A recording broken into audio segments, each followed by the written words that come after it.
সাবেক প্রধানমন্ত্রী শেখ হাসিনা ও তার ছোট বোন শেখ রেহানার ব্যাংক হিসাবের তথ্য চেয়েছে কেন্দ্রীয় ব্যাংকের আর্থিক গোয়েন্দা বিভাগ, Bangladesh financial intelligence unit BFIU।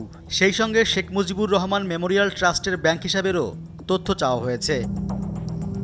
9 December দেশের ব্যাংক ও আর্থিক প্রতিষ্ঠানের কাছে এ সংক্রান্ত নির্দেশনা পাঠিয়ে হিসাবের তথ্য তলব করেছে BFIU।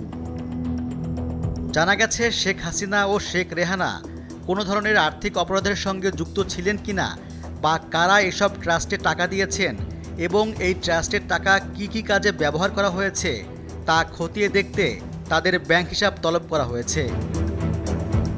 BFIU এর নির্দেশনায় আরও বলা হয়েছে, সংশ্লিষ্ট ব্যক্তিদের তথ্য বা দলিল যেমন হিসাব খোলার ফরম, KYC ও লেনদেন বিবরণী চিঠি দেওয়ার তারিখ থেকে 5 কার্যদিবসের মধ্যে পাঠাতে হবে।